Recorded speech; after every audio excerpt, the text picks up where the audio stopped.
signifier les demandes, il nous apporte des objets, entrecoupés de mots, compléter les paroles par des gestes. Serait-il manière d'assembler le puzzle du parler? Il ne dit pas merci, mais sourit à la place.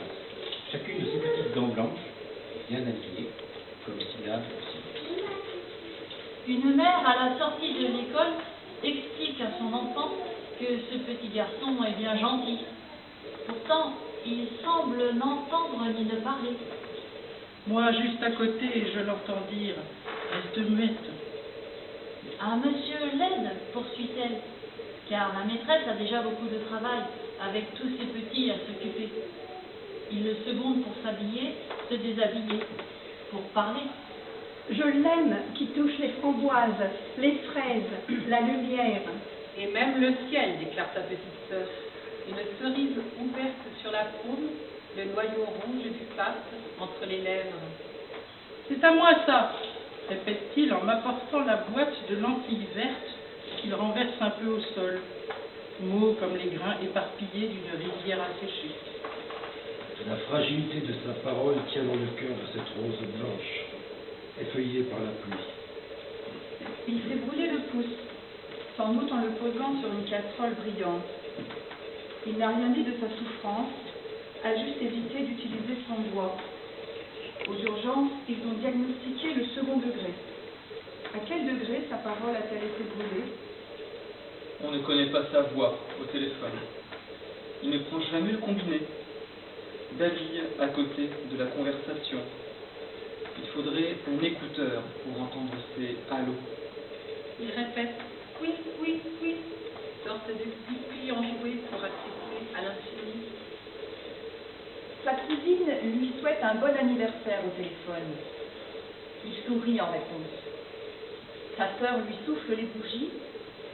Il a peur du gâteau qui revient avec le souvenir du feu. Il offre ses cheveux pour dire bonjour, ancre son regard pour faire connaissance, réinvente la rencontre. Il vient prendre ma main pour m'inviter à le pousser à la balançoire. Je sens le tas de mots accumulés au creux de sa paume. La pédiatre homéopathe fait pivoter le fauteuil en lui racontant une histoire d'oiseau. Elle dit qu'il faut lui parler sur le bercement, apprivoiser le vent pour débusquer la parole perchée en équilibre sur le nid. Elle lui donne en cadeau un coquillage très lisse. Je me souviens d'un poème qui disait qu'on pouvait écouter la mer, un coquillage à l'oreille. Je voudrais tant lui ramasser des coquillages écouteurs de mer. Ces jours de silence ont combien de mots enfoncés dans la neige.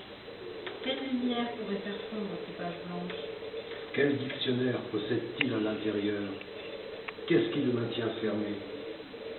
Qui en détient la clé des champs?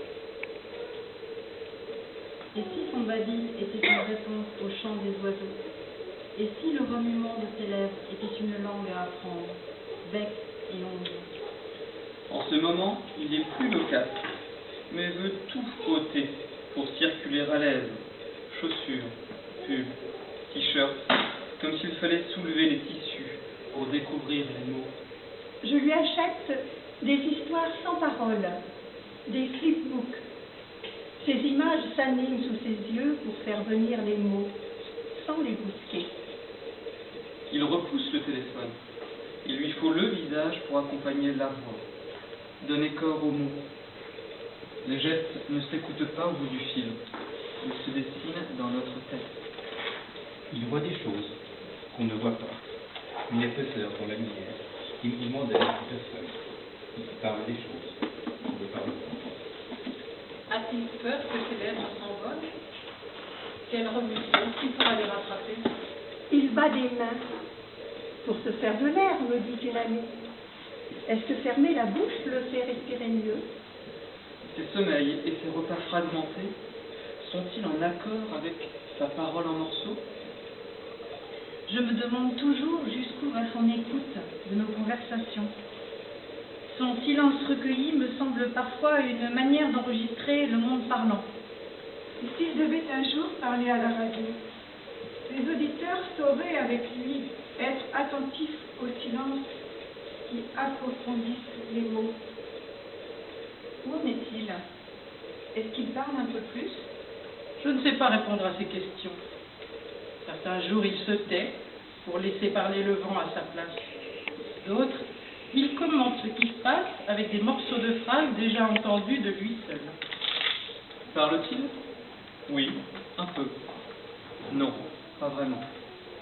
Il vous écoutera, répétera peut-être un de vos mots, ou plusieurs. Il chantonnera, mais il ne vous posera aucune question. Les réponses peuvent exister toutes seules. On me raconte ou je lis des histoires d'enfants qui se mettent à parler à 6 ou 7 ans. J'ose à peine y croire. Serais prête à dormir debout pour que ça lui arrive. J'ai peur du moment où ses dents vont tomber, trouvant un peu plus sa parole ravalée, saignant à blanc ses silences. Il est fasciné par la danse du linge qui sèche aux filles. Et s'il suffisait d'enlever le blanc pour éloigner le silence? Pourquoi il ne parle pas? Me demande la petite voisine. Parce qu'il ne peut pas encore, qu'il apprend à le faire. La réponse la laisse rêveuse, le regard en apesanteur, bouche bée. Il nous apporte une multitude d'objets, les uns après les autres, comme autant de mots à remettre dans l'ordre pour le comprendre. Il me dit « Viens » en me prenant par la main. Je pourrais arpenter des milliers de kilomètres pour le rejoindre sur ces terres. Il ne supporte pas une personne, un objet, ajouté à son paysage de l'instant. Il pleure d'angoisse. Et si c'était pareil avec un mot en trop? Et si la vie avait la limpidité d'un rue d'altitude, nous parlerait-il comme si de rien? Il me paraît parfois vivre dans une maison aux parois de papier. J'aimerais en faire coulisser les minces cloisons et m'y installer en tailleur pour lui apprendre comment on croise les mots. Il ouvre le frigo, prend un yaourt, range à sa place un petit vélo. Quelle passerelle emprunte-t-il entre les choses pour les faire parler?